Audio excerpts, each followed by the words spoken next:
Good evening friends, स्वागत है आपका अपने यूट्यूब चैनल वीरू एकेडमी में। उम्मीद करता हूं दोस्तों आप लोग सभी मस्त होंगे और अपनी तैयारी बहुत ही अच्छे तरीके से कर रहे होंगे। दोस्तों एनटीपीसी का एग्जाम आने वाला है, इसलिए अपनी जोर शोर से तैयारी आप शुरू कर दीजिए।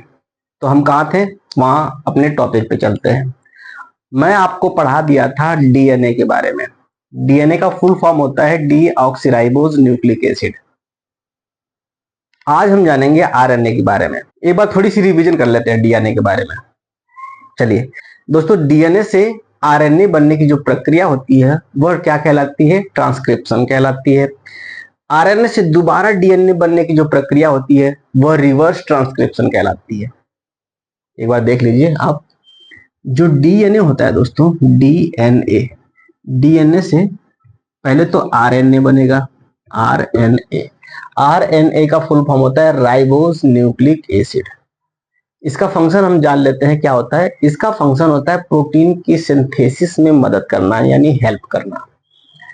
डीएनए से आरएनए कैसे बनता है? जब थाइमीन की जगह पे यूरेसिल जुड़ जाएगा और जो शुगर होता है डीऑक्सीराइबोज शुगर की जगह पे जब राइबोज शुगर जुड़ जाता है तो वही डीएनए आरएनए में कन्वर्ट हो जाएगा। और ये जो प्रक्रिया होती है इसको कहते हैं ट्रांसक्रिप्शन। क्या कहते हैं? ट्रांसक्रिप्शन। यानी डीएनए से आरएनए में कन्वर्ट होने की प्रक्रिया क्या कहलाती है? ट्रांसक्रिप्शन कहलाती है। अब होता क्या है दोस्तों, ये जो आरएनए होता है दोबारा डीएनए में कन्वर्ट हो सकता है। कैसे? पूछिए कैसे? जब हम यूरेसिल के स्थान पर किसका प्रयोग करेंगे? थाइमीन का।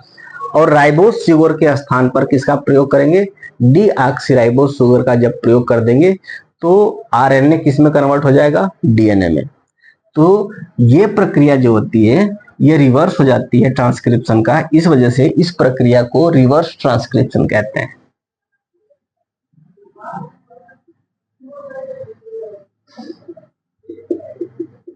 यहां तक क्लियर? ठीक है दोस्तों, कभी कभी सेल डिवीजन के दौरान डीएनए को रिप्लिकेट होना पड़ता है। रिप्लिकेट कहने का मतलब एक डीएनए से दो डीएनए, दो डीएनए से चार डीएनए में बदलना पड़ता है। तो डीएनए से जो डीएनए बनता है, यानी डीएनए से जब दोबारा डीएनए बनता है तो ये प्रक्रिया क्या कहलाती है? रिप्लिकेशन कहलाती है। क्या कहलाती है? रिप्लिकेशन।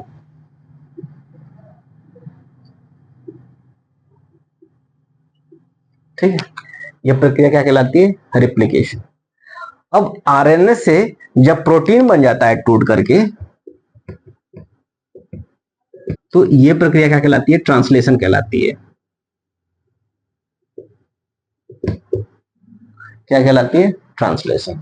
ये हमने पिछले लेक्चर में जान लिया था। यहां तक क्लियर है? कोई डाउट किसी को? किसी को कोई डाउट? चलिए मिटा दो, आगे बढ़े। ये मिटा देता हूं। अब हम आगे बढ़ते हैं दोस्तों। अब हम जानेंगे आरएनए के बारे में। आरएनए का फुल फॉर्म होता है राइबोज न्यूक्लिक एसिड। लिख देता हूं यहां पे आरएनए। आरएनए का फुल फॉर्म क्या होता है? Ribose nucleic acid. दोस्तों अब जान लेते हैं आरएनए का फंक्शन क्या होता है। आरएनए का काम क्या होता है हमारी कोशिका में? जो प्रोकैरियोटिक सेल होते हैं उनके अंदर यह जेनेटिक मटेरियल की तरह काम करता है, जबकि यूकैरियोटिक में यह प्रोटीन के निर्माण में मदद करता है। और कैसे मदद करता है वो जान लेते हैं। बहुत ही इंटरेस्टिंग इसकी कहानी है आरएनए की, एक बार सुनिएगा ध्यान से। आरएनए साहब तीन भागों में बढ़ जाते हैं, यानी आरएनए साहब तीन भागों में बढ़ जाते हैं। कहते हैं कि हम तीनों भाई आपस में मिल करके काम करेंगे। पहले भाई का नाम है mRNA, mRNA। दूसरे भाई का नाम है tRNA और तीसरे भाई का क्या नाम है? RR। ये स्मॉल में लगा दीजिए, स्मॉल में RRNA। तीन भाई हैं, mRNA, tRNA, RRNA। ये कहते हैं हम तीनों मिल करके राइबोसोम जो प्रोटीन बनाता है उसमें हम मदद करेंगे। अब कैसे मदद करते हैं ये देख लेते हैं। mRNA का फुल फॉर्म होता है मैसेंजर आरएनए। टीआरएनए का फुल फॉर्म होता है ट्रांसफर राइबोस न्यूक्लिक एसिड।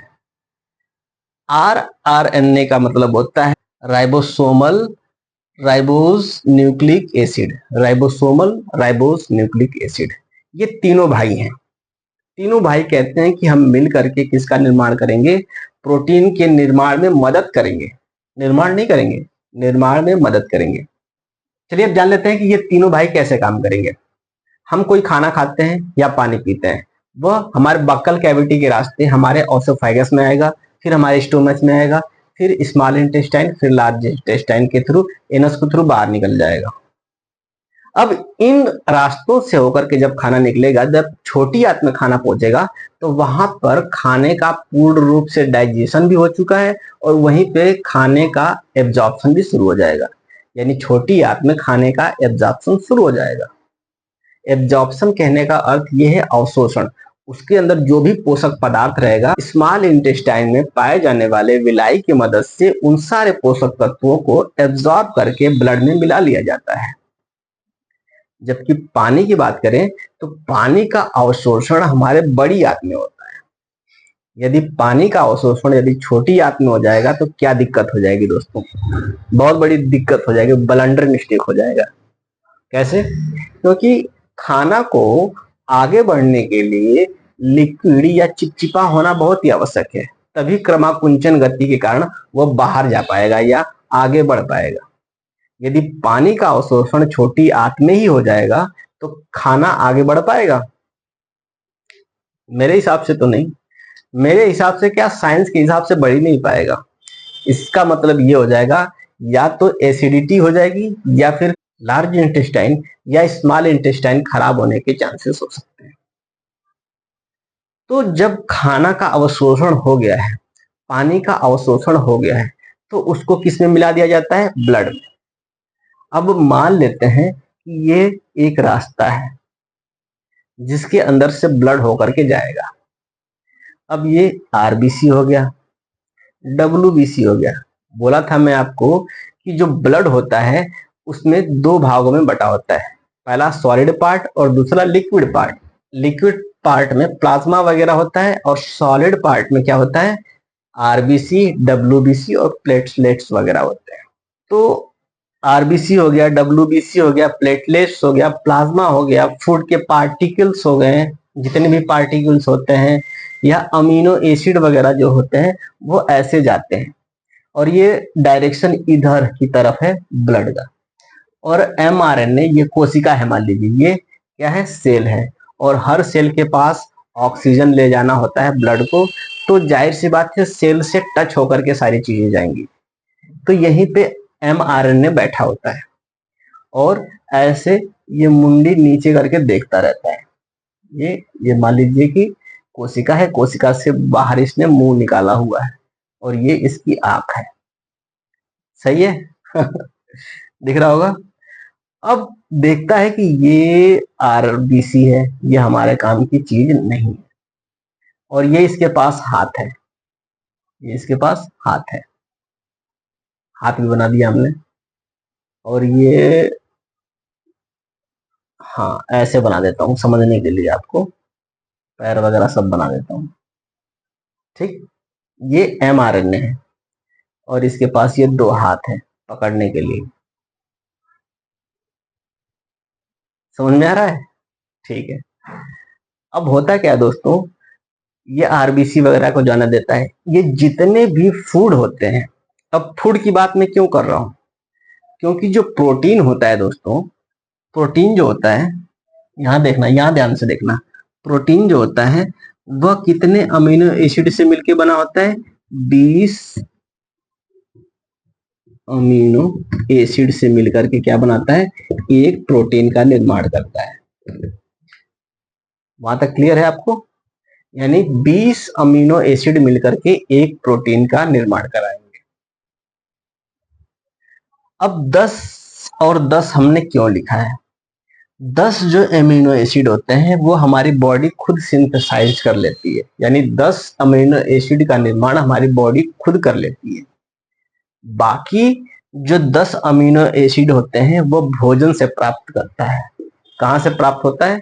भोजन से। तो जो 10 अमीनो एसिड है वो तो हमारा बॉडी खुद सिंथेसाइज कर ले रहा है, बाकी 10 जो है वो किससे ग्रहण करेगा? भोजन से। ठीक है, यदि 10 से प्रोटीन बन जाता तो हम बाहर से क्यों खाते हैं?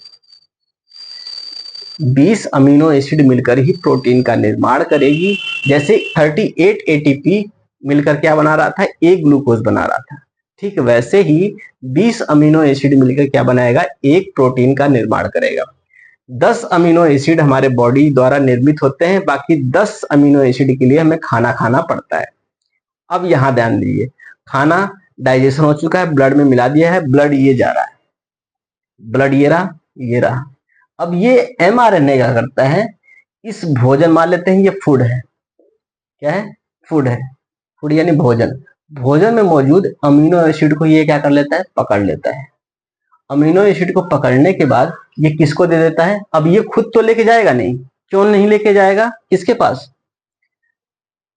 आरएनए के पास ये खुद नहीं लेके जाएगा, क्योंकि यदि खुद लेके जाएगा तो देखो दोस्तों, ये यदि खुद लेके जाता है इन सारी चीजों को, तो इसके बीच में कई सारे फूड के पार्टिकल्स यानी कई सारे अमीनो एसिड वापस चले जाएंगे, आगे की तरफ बढ़ जाएंगे।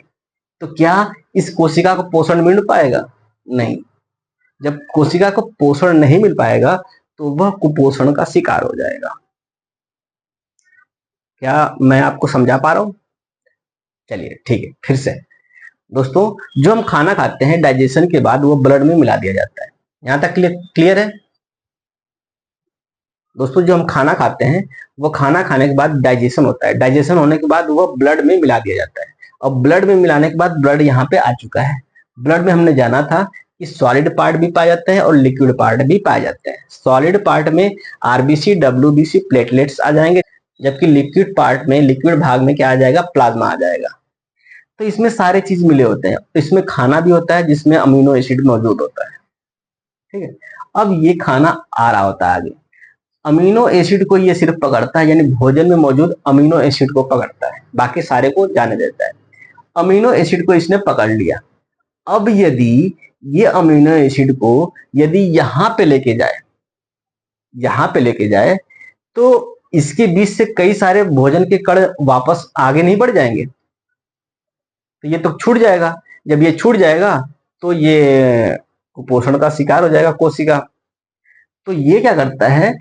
इस अमीनो एसिड को, इस भोजन को पकड़ करके, होल्ड करके किसको देता है? टीआरएनए को। टीआरएनए का फुल फॉर्म होता है ट्रांसफर आरएनए। ये क्या करता है? यहां ध्यान देना, ये टी क्या करता है? यहां से इसको ले करके अमीनो एसिड से, मान लो ये हाथ है इसका, 2 हाथ है, और इसको दे देता है। यानी ये mRNA जो अमीनो एसिड ग्रहण करता है भोजन से, वो किसको दे देता है? टीआरएनए को। टीआरएनए का काम होता है इस अमीनो एसिड को कहां पहुंचाना? आरआरएनए तक देना। आरआरएनए क्या करता है? इसको अपने पास अमीनो एसिड को रखता है। अब आरआरएनए के पास अमीनो एसिड मौजूद है, और प्रोटीन बनाने का काम कौन करता है? राइबोसोम करता है। जब राइबोसोम बिजी होता है तो आरआरएनए इस अमीनो एसिड को अपने पास रखता है, और जैसे ही राइबोसोम खाली होता है, आरआरएनए क्या करता है? इस अमीनो एसिड को किसको पकड़ा देता है? राइबोसोम को पकड़ा देता है कि लो भाई, अब प्रोटीन का निर्माण कर लो, आपके पास कमी हो गई है। तो इस तरीके से ये तीनों भाई मिलकर के एक साथ प्रोटीन का निर्माण करने में मदद करते हैं। तो आपको क्लियर हो गया होगा दोस्तों, कैसे mRNA अमीनो एसिड को कैच करके ट्रांसफर आरएनए को दे देता है, और ट्रांसफर आरएनए कैसे इस अमीनो एसिड को आरआरएनए को दे देता है, और आरआरएनए किसको देता है? राइबोसोम को दे देता है। यह राइबोसोम को दे देता है, इस वजह से इसको आरआरएनए कहते हैं या राइबोसोमल आरएनए कहते हैं। यहां तक क्लियर? कोई डाउट? आगे बढ़े? चलिए इसको मिटा देता हूं, आगे बढ़ता हूं। चलिए, अब आपने दोस्तों जान लिया कि डीएनए का फंक्शन क्या होता है, आरएनए का फंक्शन क्या होता है। अब हम जान लेते हैं कि सेल डिवीजन कैसे होता है कोशिका के अंदर। सेल डिवीजन, कोशिका विभाजन, हिंदी में क्या कहते हैं? कोशिका कोशिका विभाजन। क्या कहते हैं? कोशिका विभाजन। दोस्तों, कोशिका विभाजन क्या होता है, सबसे पहले ये जान लेते हैं। कोशिका विभाजन यानी एक कोशिका से जब वही कोशिका दो कोशिका में कन्वर्ट हो जाती है तो उसे क्या कहते हैं? कोशिका विभाजन कहते हैं। इसकी जरूरत क्यों पड़ी, चलिए ये भी जान लेते हैं। मान लेते हैं कि कोई एक्सीडेंट हो गया किसी व्यक्ति का और वहां से कुछ पार्टिकल या कुछ टिश्यू या कुछ मसल्स हमारे बाहर निकल गए। जब बाहर निकल गए तो वहां पे तो एक वैकेंट हो जाएगा, खाली स्थान हो जाएगा। उन खाली स्थान को भरने के लिए सेल डिवीजन यानी कोशिका विभाजन बहुत ही आवश्यक होता है। यदि वो सेल डिवीजन नहीं होगा तो दोस्तों जो भी इंजरी होती है, एक्सीडेंट होता है, उससे जो बॉडी होती है वो अपने आप को रिकवर नहीं कर पाएगी। तो रिकवर करने का काम कौन करता है? सेल डिवीजन ही करता है। जो हमारे बॉडी में लीवर मौजूद होता है, लीवर के अंदर सबसे ज्यादा सेल डिवीजन होता है और सेल डिवीजन करने का काम कौन करता है? हमारे कोशिका में मौजूद सेंट्रोसोम सेल डिवीजन करने का काम करता है। अब हम जान लेते हैं दोस्तों कि सेल डिवीजन कितने प्रकार के होते हैं। सेल डिवीजन जो होता है वो मुख्य रूप से 3 प्रकार के होते हैं। अब वो भी जान लेते हैं। पहला होता है असूत्री विभाजन। दूसरा होता है समसूत्री विभाजन। और तीसरा होता है अर्धसूत्री विभाजन। अर्धसूत्री विभाजन। असूत्री विभाजन, इसे इंग्लिश में एमाइटोसिस बोलते हैं और समसूत्री विभाजन को माइटोसिस बोलते हैं और अर्धसूत्री विभाजन को मियोसिस बोलते हैं। क्या बोलते हैं? मियोसिस। अब बारी बारी से हम इन तीनों विभाजनों के बारे में जानेंगे। सबसे पहले जानते हैं असूत्री विभाजन क्या होता है। दोस्तों, असूत्री विभाजन एक ऐसी विभाजन होती है जिसमें क्या होता है, किसी प्रकार का कोई रूल रेगुलेशन काम नहीं करता है। बस आओ, जन्म लो और बच्चे पैदा करो, आओ जन्म लो बच्चे पैदा करते रहो। तो आपको इससे लग गया होगा दोस्तों कि यह किस प्रकार की कोशिका में इस प्रकार का सेल डिवीजन होता है। कोरोना वायरस का नाम सुना था आपने? जो कोरोना वायरस था दोस्तों, वो बॉडी में आता था और तुरंत ही सेल डिवीजन करने लगता था और अपनी संख्या बढ़ाने लगता था। तो इस प्रकार का जो डिवीजन होता है वह वायरस, बैक्टीरिया, अमीबा, पैरामीशियम, जितने भी प्रोकैरियोटिक सेल होते हैं उनमें पाया जाता है। कौन सा विभाजन? असूत्री विभाजन या एमाइटोसिस। इसमें क्या होता है दोस्तों, ध्यान देना। असूत्री विभाजन में क्या होता है, एक कोशिका होता है, उसके अंदर न्यूक्लियस भी पाया जाता है। अब न्यूक्लियस पाया जा रहा है तो न्यूक्लियस मेम्ब्रेन तो होता नहीं है। तो न्यूक्लियस मेम्ब्रेन नहीं होगा तो इसमें क्या होता है कि जो जेनेटिक मटेरियल होता है ऐसे ही प्रोटोप्लाज्म में यानी जीव द्रव्य में ऐसे ही बिखरे पड़े होते हैं। इसके अंदर क्या पाया जाता है? प्लास्टिड भी पाया जाता है, जिसकी वजह से फोटोसिंथेसिस करके अपना भोजन बना सके। सेल वॉल भी पाया जाता है, फ्लैजेल्ला भी पाया जाता है, सिलिया भी पाई जाती है। तो ये वाली जो कोशिका होती है दोस्तों, इसे कहते हैं प्रोकैरियोटिक सेल। प्रोकैरियोटिक सेल में असूत्री विभाजन होता है। इसके डीएनए में ये नहीं रहता है कि आपको सिर्फ इतने ही बच्चे पैदा करना है या इतनी ही जनसंख्या बढ़ानी है। वो क्या करता है, कोई सूत्र नहीं होता है, बस आओ और अपनी जनसंख्या बढ़ाओ। तो इस प्रकार का जो सेल डिवीजन होता है वायरस, बैक्टीरिया या प्रोकैरियोटिक सेल में पाया जाता है। ठीक है, तो असूत्री विभाजन किस में पाया जाता है? प्रोकैरियोटिक सेल में। इसमें होता क्या है, ये जो कोशिका होती है जब इसको सेल डिवीजन करना होता है तो ये बड़ा हो जाता है। पहले तो बड़ा होने के बाद सबसे पहले इसकी न्यूक्लियस 2 भागों में बढ़ जाती है। यही जो जेनेटिक मटेरियल होता है वो 2 भागों में बढ़ जाता है। इसको जब जब न्यूक्लियस दो भागों में बढ़ता है तो इसको कहते हैं कैरियोकाइनेसिस। क्या बोलते हैं? कैरियोकाइनेसिस। और जब ये दोनों तरफ से पूरी तरह से अलग हो जाते हैं तो इसको कहते हैं साइटोकाइनेसिस। यानी साइटोप्लाज्म जब पूरी तरह से अलग हो जाता है तो उसे कहते हैं साइटोकाइनेसिस। और जब न्यूक्लियस दो भागों में डिवाइड हो जाता है तो इसको कहते हैं कैरियोकाइनेसिस। तो प्रोकैरियोटिक सेल में जो कोशिका होती है, जब सेल डिवीजन करना होता है तो सबसे पहले बड़ी होती है, फिर इसके बाद दो भागों में बढ़ जाती है, फिर बड़ी होगी, दो भागों में बढ़ जाएगी। और इसका कोई रूल रेगुलेशन नहीं है, यह रिप्लिकेट करके अपनी जनसंख्या बढ़ाती रहती है। इस प्रकार का जो विभाजन होता है उसको कहते हैं असूत्रीय विभाजन, या इंग्लिश में बात करें तो एमाइटोसिस बोलते हैं। कन्फर्म? चलिए अब आगे चलते हैं, इसको मिटा दो। दोस्तों, जो माइटोसिस होता है वो कभी एक्सीडेंट या कोई इंजरी होने के बाद इस प्रकार का डिवीजन होता है, यानी इस प्रकार की कोशिका विभाजन होती है। मान लेते हैं ये हमारी कोशिका है, ये हाथ में ये वाली जो हिस्सा है ये हमारी कोशिका है। अब ये क्या हुआ कि यहाँ से कुछ हिस्सा कोशिका का डैमेज हो गया, क्षतिग्रस्त होकर के खराब हो गया या बाहर निकल गया। तो यहाँ पे तो वैकेंट हो गया। तो ये वैकेंट को भरने के लिए, इस खाली स्थान को भरने के लिए इधर जो बगल वाली कोशिकाएं हैं, इधर जो बगल वाली कोशिकाएं हैं वह अपने सेंट्रोसोम से कहेंगी कि कोशिका का निर्माण करना है, और इधर बगल वाली कोशिका क्या करने लगेंगी? कोशिका का निर्माण करने लगेंगी। मान लेते हैं यहाँ पे 100 कोशिका डैमेज हुई है। कितने कोशिका डैमेज हुई है? 100। तो ये जो सेंट्रोसोम होगा सिर्फ और सिर्फ 100 कोशिका का निर्माण ही करेगा। दोस्तों, आपने एक बीमारी का नाम सुना होगा जिसका नाम है कैंसर। कैंसर में यही दिक्कत हो जाती है, यही जो डिवीजन होता है वो अनकंट्रोल वे में हो जाता है। 100 करना होता है, ये 500, 1000, 1 लाख तक पहुंच जाता है। तो वो किस बीमारी का रूप ले लेता है? कैंसर का। कैंसर का अब तक कोई इलाज नहीं हो पाया है। वो अलग बात है कि इनिशियल लेवल पर उसे रोका जा सकता है। यहाँ तक क्लियर है?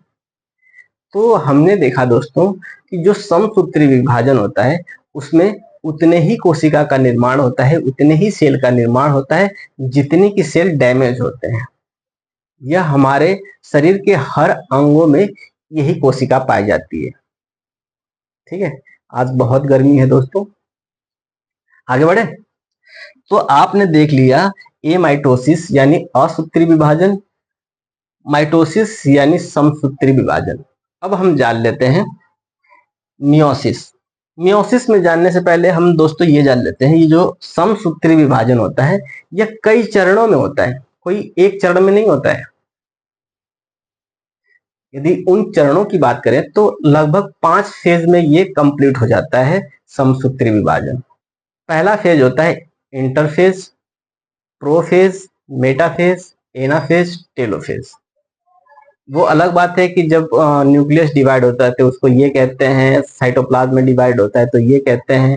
ये सारे फेज हैं जब इन कोशिका का डिवीजन हो रहा होता है। अभी आपको उतना डीप में नहीं जानना है। अब हम चलते हैं मियोसिस यानी अर्धसूत्री विभाजन। अब दोस्तों जानते हैं मियोसिस। मियोसिस होता है अर्ध सूत्री विभाजन, अर्धसूत्री विभाजन। अब ये अर्धसूत्री विभाजन क्या होता है दोस्तों? ये जो अर्धसूत्री विभाजन होता है ये प्रजनन के समय होता है। अब हम जान लेते हैं प्रजनन चैप्टर के कुछ कंसेप्ट। दोस्तों, प्रजनन यानी रिप्रोडक्शन चैप्टर हमने आपको बिल्कुल क्रिस्टल क्लियर करवा दिया था, एक बार जाकर के वहां पे विजिट कर लीजिए। वहां पे हमने बताया था दोस्तों कि जो मेल से निकलने वाला स्पर्म होता है वह किससे जाके मिलता है? फीमेल के ओवम से मिलता है तो जाइगोट का निर्माण करता है। और इस जाइगोट का निर्माण कहाँ होता है? फॉलोपियन ट्यूब में होता है। फॉलोपियन ट्यूब में जब जाइगोट का निर्माण हो जाता है तो उसके बाद जो जाइगोट बनता है उसके अंदर सेल डिवीजन होने लगता है। पढ़ाया था मैं आपको कि ध्यान देना,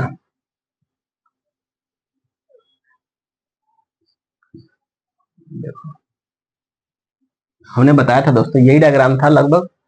जब स्पर्म आता है अब पूरा वीडियो देखने के लिए हमारे चैनल के प्लेलिस्ट में इसका चैनल का लिंक दिया गया है, इसमें जाकर के आप विजिट कर सकते हैं और रिप्रोडक्शन चैप्टर पूरा क्लियर कर सकते हैं। हम उतना डीप में नहीं पढ़ाएंगे, बस यहाँ पे हम जानेंगे फर्टिलाइजेशन और सेल डिवीजन कैसे होता है।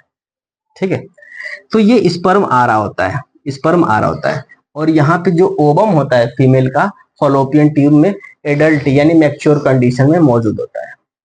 जब स्पर्म आकर के इसको फर्टिलाइज कर देता है यानी निषेचित कर देता है, तो यह जाइगोट का निर्माण कर देता है। जाइगोट को हिंदी में कहते हैं युग्मनज। क्या कहते हैं? युग्मनज। अब युग्मनज का निर्माण हो चुका है, जाइगोट के अंदर अब सेल डिवीजन होने लगेगा। एक कोशिका से यह दो कोशिका में बदलेगी, दो कोशिका से चार, चार से आठ, आठ से 16, 16 से 32 की कंडीशन में सेल डिवीजन होने लगता है। इसमें क्या मिला? पहला तो मेल और दूसरा फीमेल का गैमेट। मेल का स्पर्म और फीमेल का गैमेट आपस में मिला।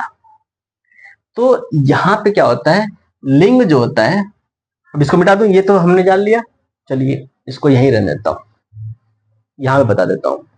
अब यहाँ पे जो स्पर्म होता है दोस्तों, स्पर्म में जो क्रोमोसोम होता है वह 46 होता है।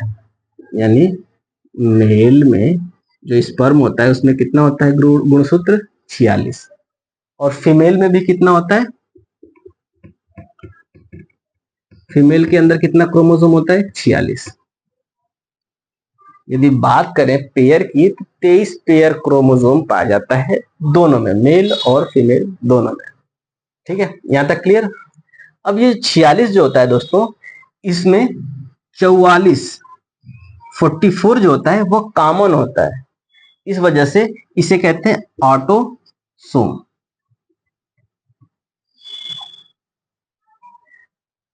इसके अंदर भी 44 कॉमन होगा, तो इसे क्या कहेंगे? इसको भी क्या कहेंगे? ऑटोसोम। दो जो होते हैं, दो जो क्रोमोसोम होते हैं वो लिंग निर्धारित करते हैं, और बाकी जो, अब टोटल कितने हैं? 46 है, जिसमें से 44 कॉमन है और दो जो होते हैं वो लिंग का निर्धारण करते हैं। इसको लिंग क्रोमोसोम कहते हैं, या हेट्रोसोम कहते हैं, या ऑलोसोम भी कहते हैं। तो हम इसको ऑलोसोम कह देते हैं, ऑलोसोम, या इसको हेट्रोसोम भी कहते हैं। ठीक है, और ये जो 46 पेयर क्रोमोसोम होता है जिसमें 44 तो ऑटोसोम होता है, बाकी दो क्या हो जाएंगे? बाकी जो दो हैं वो क्या हो जाएंगे? ऑलोसोम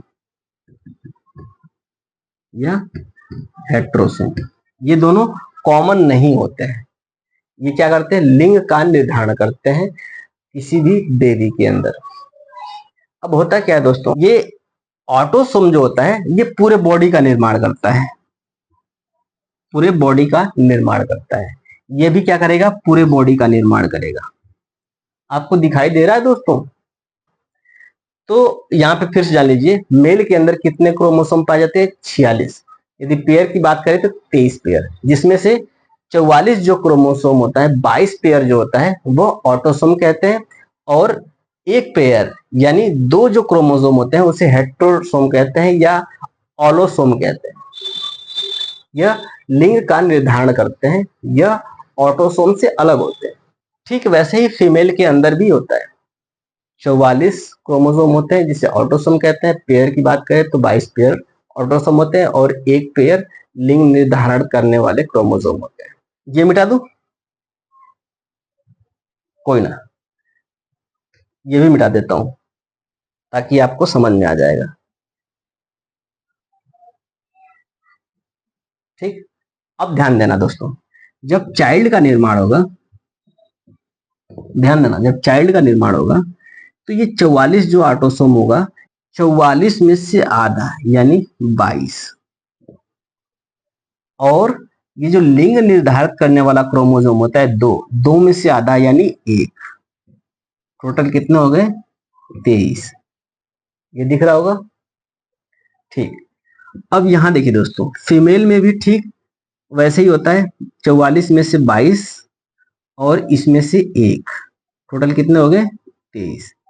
23 जब आपस में मिलेंगे जब जाइगोट का निर्माण करेंगे तो जो बेबी होगा उसके अंदर जो गुणसूत्र होगा वो कितना हो जाएगा, 46। दिख रहा होगा, ठीक है, दिख रहा है। तो ये कितने हो गए क्रोमोसोम इसके अंदर, बेबी के अंदर यानी चाइल्ड के अंदर 46 क्रोमोसोम हो गए। यदि इमेजिन करिए दोस्तों ये 46 की जगह बहुत ज्यादा हो गए, तो उस कंडीशन में क्या दिक्कत आ सकती है? उस कंडीशन में 4 हाथ हो जाएंगे, 4 पैर हो जाएंगे, 4 आंखें हो जाएंगी और 4 सर हो जाएंगे।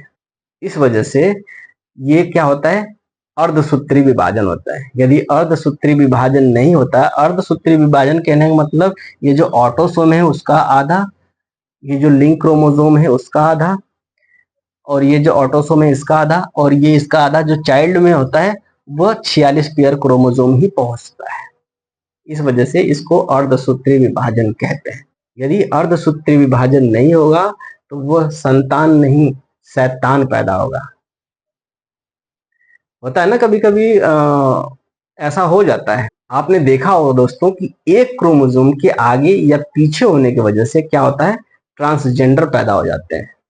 यदि 46 क्रोमोसोम ज्यादा हो गए तो कैसा इंसान पैदा होगा आप कल्पना भी नहीं कर सकते। हालांकि ऐसा होता नहीं है, ठीक है। तो आपने देख लिया दोस्तों सेल डिवीजन कैसे होता है चाइल्ड के अंदर। एक चीज और बता दूं आपको दोस्तों, ये जो बच्चा पैदा होगा इसका जो लिंग निर्धारण करने का काम करता है वह मेल का क्रोमोसोम काम करता है। मेल क्रोमोसोम बच्चे के अंदर लिंग का निर्धारण करता है, लेकिन साक्षरता न होने की वजह से जो समाज है वह औरत को दोष देता है कि यह हमारे वंश को आगे नहीं बढ़ा पा रही है या हमारे वंश को संतान नहीं दे पा रही है। लेकिन यदि वही औरत शिक्षित हो जाए तो वह कह सकती है कि इसमें हमारी कोई गलती नहीं है। जो बच्ची का लिंग का निर्धारण होता है वह किसके वजह से होता है, पिता के क्रोमोसोम के वजह से होता है, न कि माता के क्रोमोसोम की वजह से। ठीक है, क्लियर हो गया दोस्तों। तो दोस्तों सेल और सेल डिवीजन का चैप्टर यहाँ खत्म होता है। वीडियो पसंद आया हो तो चैनल को सब्सक्राइब करें, लाइक करें और अपने दोस्तों में ज्यादा से ज्यादा शेयर करें। तो आज के लिए बस इतना ही, मिलेंगे कल नए उमंग, नए तरंग और एक नए चैप्टर के साथ। तब तक के लिए जय हिंद।